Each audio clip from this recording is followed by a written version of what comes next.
Very happy to be here. We've come from India and I'm a representative of Startup India, DPIIT. I'm accompanied by the Deputy Director, MD Alam Ansari, and my colleague Ragini Kumar, again from Startup India, DPIIT.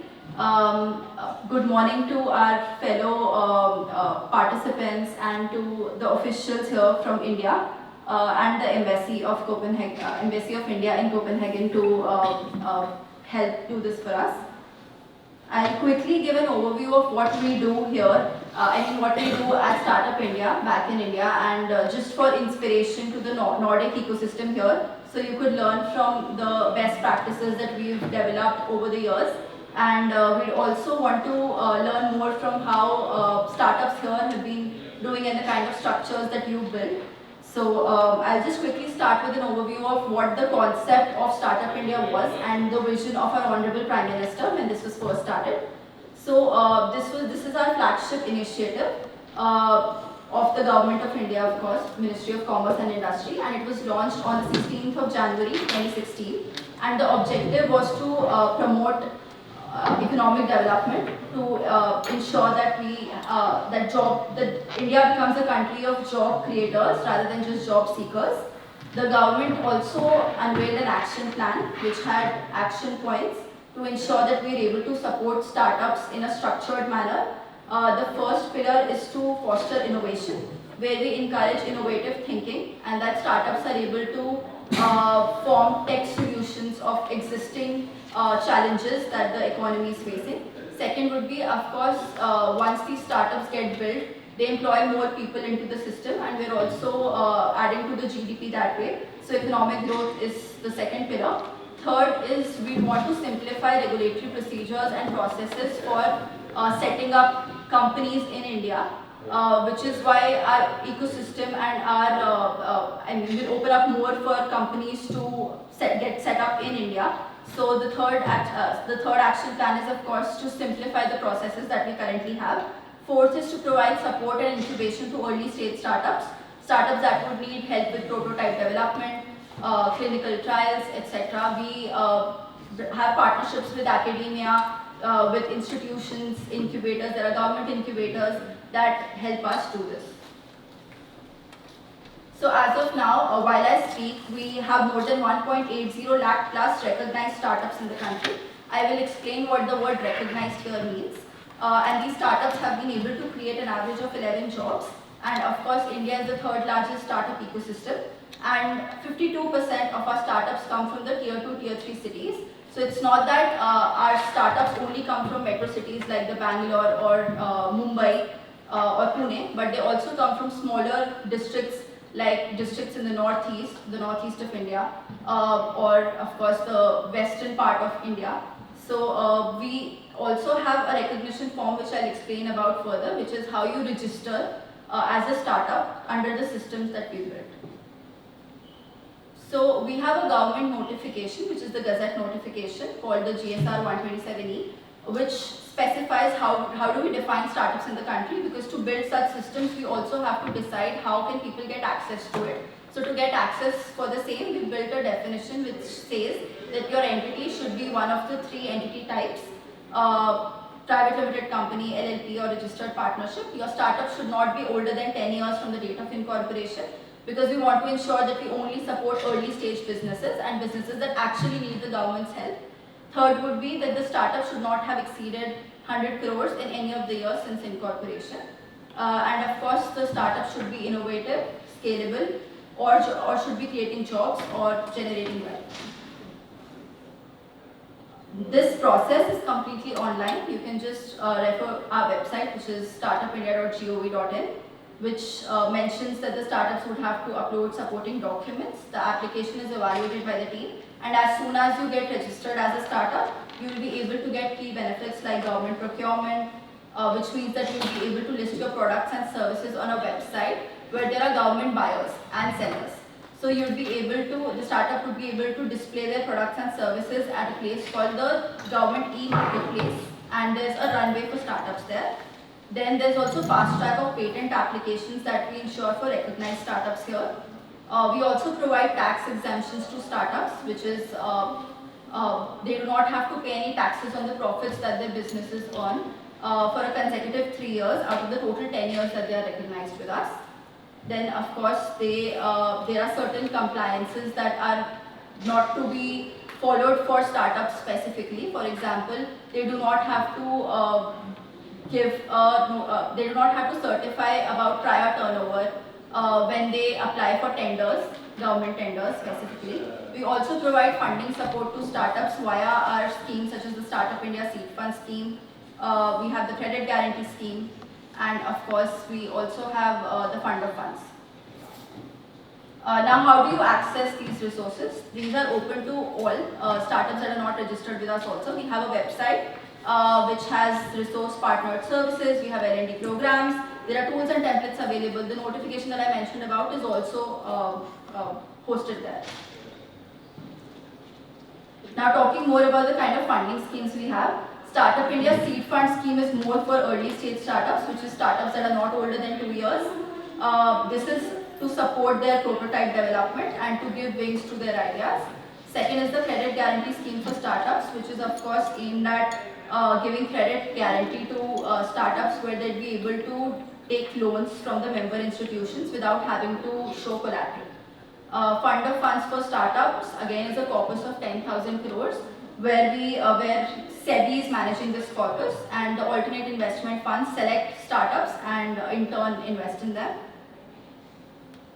This is again, this just shows how exactly do we execute each of these schemes. For fund of funds, DPIIT, which is the nodal department, we have SIDBI, who looks at the AIFs that end up giving fund to these startups eventually. The corpus is 10,000 crores. For seed fund, DPIIT does it through selected incubators within the country. Incubators are selected through the experts advisory committee, the meeting of which happens regularly, and they select incubators which in turn end up providing funding to startups.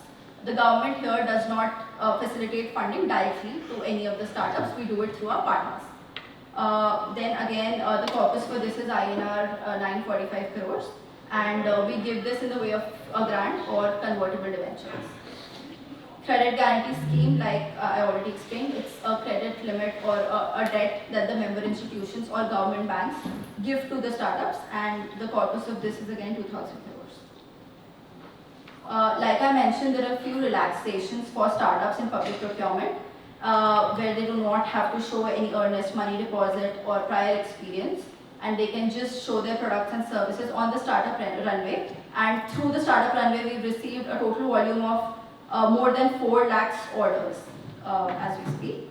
Then we also have a grievance redressal where we ensure that each of the startup that is recognized is able to use this platform for public procurement.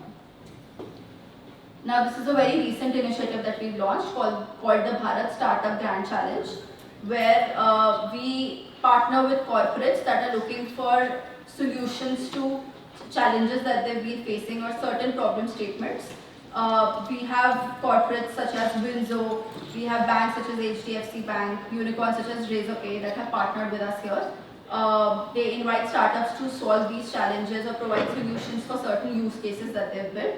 And 29 corporates, I think this number is more than this now, it's almost 100. 100 leading corporates have collaborated with our Grand Challenge to invite such solutions.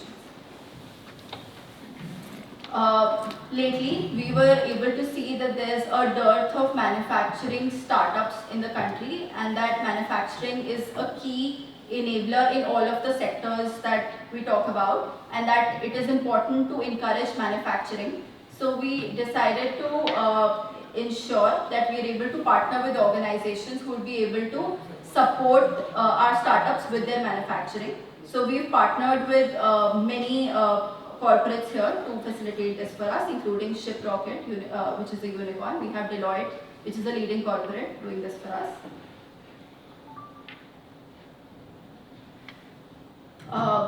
Domestic and corporate engagements, like I mentioned, these corporates run programs where they provide pilot orders to the winning startups. There are cash grants that startups can get. There's also incubation support that a few of these corporates provide.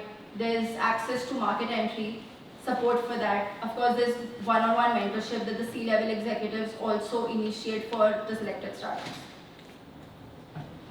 We provide access to international market also to our recognized startups or beneficiary startups, where we ensure that we're able to build a bridge with the partner country, where we ensure that we're able to give a soft landing platform to our startups, where the knowledge exchange and discussions regarding investments, capital, where we are able to ensure that we are connected to the partner country in some way and not just through a single event, but we are able to plug into the strengths of our partner countries for the ecosystem in India. Now, why we are here in Denmark? So there are multiple corporates here in Denmark, such as Maersk, that is already doing wonderful work for shipping and logistics back in India. Then we also, there's huge potential for life sciences and health tech in Denmark here. And we also bring in a delegation specializing in health tech and deep tech. I would urge all of you to go and speak to our startups and see if there's anything that you can help them with.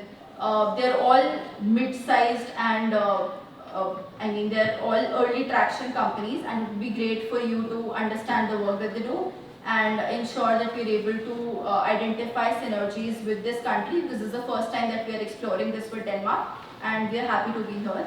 A few sectors that we're able to highlight that we think we'd be able to contribute better is, of course, climate tech is big in Copenhagen. Then again, deep tech. Deep tech is more developed here, which is why we'd want to learn from a developed ecosystem such as Copenhagen to ensure that we're able to take back the learnings and hopefully we'll be able to create better for startups. And we'd also want to ensure that we're able to build partnerships here so that there's scope for joint incubation and acceleration programs. It would also be great to explore some investment mechanisms if possible. This is just an example of how we plug in the entire country to run our programs. The state startup ranking framework, where we try to ensure that the states contribute towards cooperative federalism, and we're able to rank the states basis their performance for startups in the country. We change our framework annually, and the rating system for each of the states changes every year so that we're able to do better for the states that are lagging behind. And of course, we have the National Startup Awards for startups, where last year we had we ended up giving about 10 lakhs to each startup that won under each of our categories.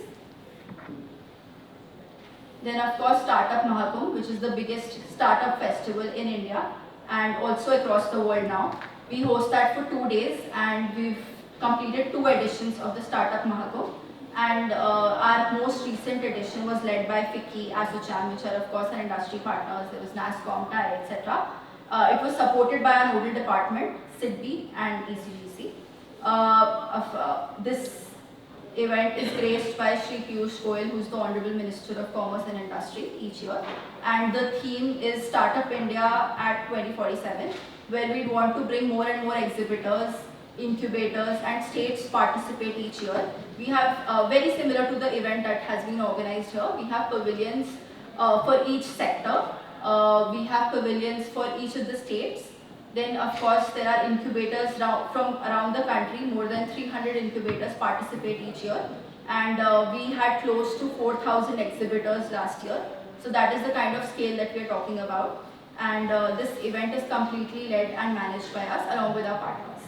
Last year, this conference featured 751 speakers and more than 200 curated sessions. And we would really urge all of you to please come and join us for the next Startup Mahakumbh, which will happen next year. So yes, glad to have our partner countries also host their respective pavilions at the Mahakumbh each year. So we'll be very happy to have Denmark also there with us. And this is about it, and I'd be happy to take up any questions that any of you may have.